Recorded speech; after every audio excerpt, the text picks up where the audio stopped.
ఇక్కడ రంగారావు ఎవరు? నేనే. 2 వారాల క్రితం ఈ కాలనీలో మీ అబ్బాయి హత్య చేయబడ్డాడు కదూ? మాట్లాడరే. Say yes or no. అవునండి. రేపు కోర్టులో హియరింగ్ ఉంది, మీరు వచ్చి సాక్ష్యం చెప్పాలి.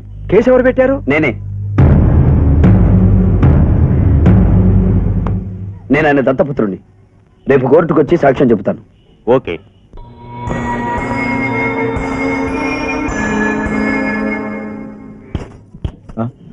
ఏంటి బే గట్ల చూస్తున్నావు? రాజా వాళ్ళ నాయన మీద కేసు లేకుండా చెయ్యనీకి నాటకం ఆడింటున్నావు కదా, ఇప్పుడేమంటావు? కోర్టులో శిక్ష పడాలిగా.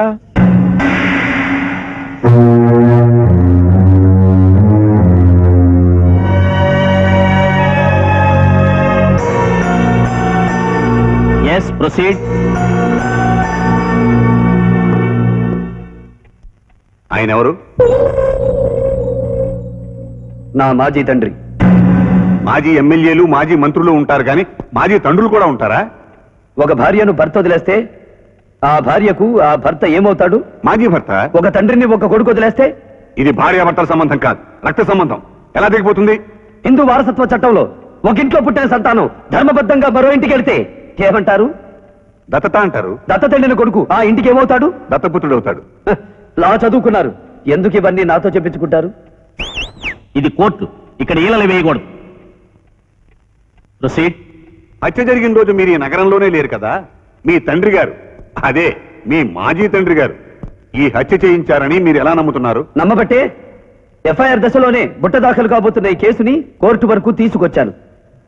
గౌరవనీయులైన శ్రీ చక్రపాణి గారు ఈ హత్య చేయించారో లేదో ఆయన ధర్మపత్నిని, ఆయన కూతుర్ని పిలిచి విచారించండి. ఎస్.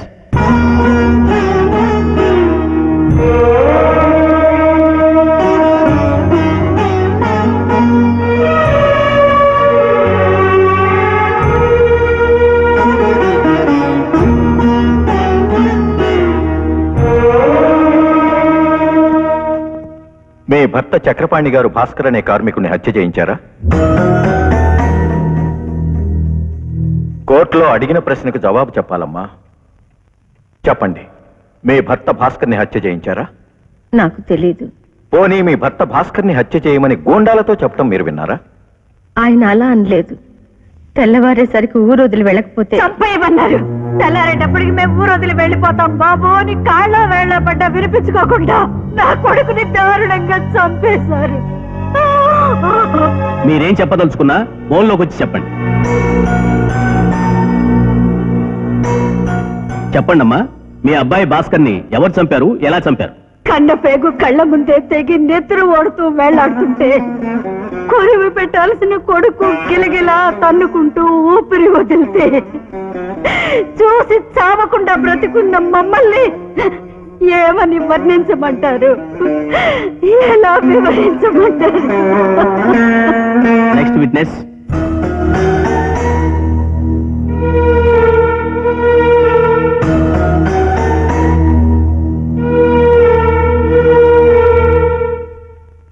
ఏమ్మా, నువ్వు భాస్కర్ ప్రేమించుకున్నారా? అవును. మీ పెళ్లికి మీ నాన్నగారు అంగీకరించలేదా? అవును. తనకే భాస్కర్ని మీ నాన్నగారు చంపేయమన్నారా? తెల్లవారేలోపు ఇల్లు ఊరు ఖాళీ చేసి వెళ్ళకపోతే చంపేయమన్నారు. నేను చంపమనలేదు, బెదిరించమన్నాను అంతే. ఈ కేసులో అసలు ముద్దాయిలు కిరాయి గుండాలు. నా క్లయింట్ వాళ్ళని కేవలం హతుణ్ణి బెదిరించడానికి మాత్రమే ఉపయోగించుకున్నాడు అన్న స్టేట్మెంట్ ఆల్రెడీ రికార్డ్ అయ్యింది. కాబట్టి ఆ గుండాలు దొరికి నిజం చెప్పే వరకు ఈ కేసులో ప్రధాన ముద్దా అయినటువంటి నా క్లయింట్ ఈ నేరం చేశాడో లేదో కోర్టుకు తెలియదు. అంతేకాకుండా ఎన్నో వేల మందికి ఉపాధి కల్పిస్తున్న అనేక ఫ్యాక్టరీలకి నా క్లయింట్ అధినేత. ఈయన గనక జైల్లో ఉంటే ఆ ఫ్యాక్టరీలన్నీ మూతపడిపోతాయి, వాళ్ళందరూ తిండి లేని వాళ్ళు అయిపోతారు. కాబట్టి యువర్ ఆనర్, నా క్లయింట్కి బెయిల్ మంజూరు చేయవలసిందిగా కోర్టు వారిని కోరుతున్నాను. నిందితుడి కుటుంబ సభ్యులు కాకుండా బయట వారెవరైనా ₹1,00,000 బాండు కట్టి ముద్దాయి ఈ ఊరు వదిలి వెళ్లడని హామీ ఇస్తే బెయిల్ శాంక్షన్ చేయడానికి అవకాశం ఉంది. నేను హామీ ఉంటాను యువరానా.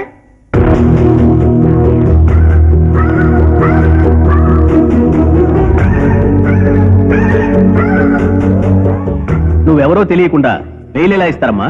యువర్ ఆనర్, ఈమె నా కూతురు. నా పేరు కోట్లింగం. రాష్ట్రంలో పేరు మోసిన పారిశ్రామికవేత్తని. కావాలంటే నేను కూడా సంతకం చేస్తాను. Bail granted.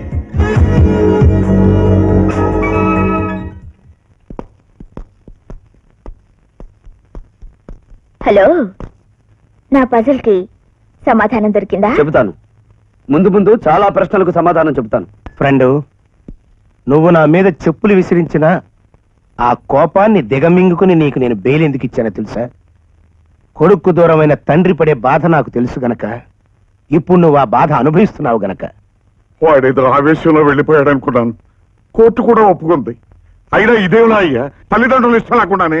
ఈ దేశంలో ఉన్న ఫెసిలిటీ అదే ఫ్రెండ్. పావు గంటలో కులం మారిపోవచ్చు, అరగంటలో మతం మారిపోవచ్చు. ఒక్క పూటలో రౌడీ ఎమ్మెల్యే అవ్వచ్చు, ఒక్క రోజులో ఎంపీఏ రౌడీగా మారిపోవచ్చు. ఎవడేమవుతాడో నాకెందుకయ్యా? కోట్లకు వారసుడైన నా బిడ్డ, నా రక్తం పంచుకు పుట్టిన ఒక్కగానొక్క కొడుకు, వాడు తిరిగి నా ఇంటికి రావాలయ్యా. నీ కొడుకు మళ్ళీ నీ ఇంటికి వచ్చేలా నేను చేస్తాను అంకుల్. ఒంటరిగా కాదు, నాతో కలిసి జంటగా మీ గుమ్మాలో అడుగు పెట్టేలా చేస్తాను. నువ్వు అలా చేస్తే నా సర్వస్వం నీకు ఇస్తానమ్మా. నువ్వు అంత పని చేయక్కర్లేదు ఫ్రెండ్. నా కొడుకు మీద పెట్టిన కేసుని విత్డ్రా చేసుకుని వాడు విడుదలయ్యేట్టుగా చెయ్యి. వెంటనే విత్డ్రా చేసుకుంటాను. రెండో కోరిక నాది. ఏమిటది? ఎండీగా నీ చైర్లో నేను కూర్చోవాలి. నీ చైర్ కొట్టేయడానికి కాదు అంకుల్, రాజాకి చేరుకోవడానికి. ఓకే.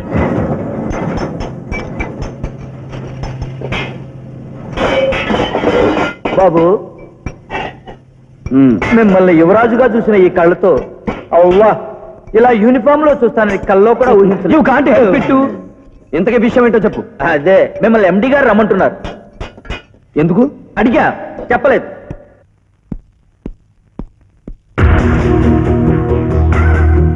Welcome welcome. ఏమిటి అలా చూస్తున్నావు? నేనే నీ కొత్త మేనేజింగ్ డైరెక్టర్ని.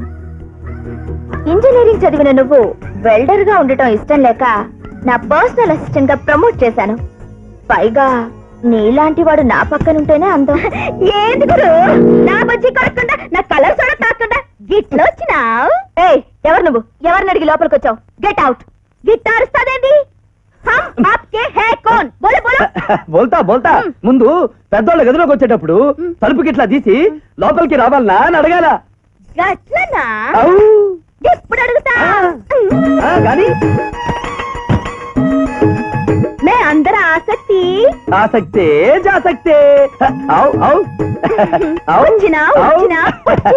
సారీ మేడం, మీ పిఏ హోదాలో పిలిచారు. రాధాబాయి బజ్జీ అంటే నాకు ప్రాణం. ఏది అది టుబు? నేనే తినిపిస్తాగా. నోరు తెరు. ఇదేమైనా తాత హోటల్ అనుకున్నారా? బజ్జీ తిరిగి కలర్ సోడా తాగడానికి? మేడం గారికి అభ్యంతరంగా ఉంది. పద, అలా చాటుకెళ్ళి తింటూ తినిపించుకుందాం. నై బాబు నై. మన చాటుకెళ్తే ఏం చేస్తామనని దిమాగ్ ఖరాబ్ చేసుకుంటది. చేసేటిదేదో గీడనే చేద్దాం. కావు కావు కావు.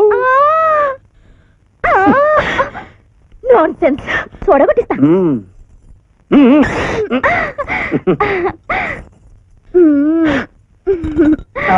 ఓ ఓనర్ పోరి, మళ్ళొస్తా.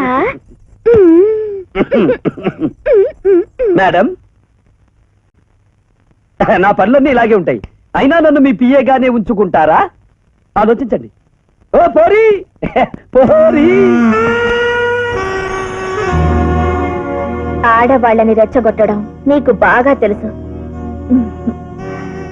నిన్ను విడిచిపెట్టను.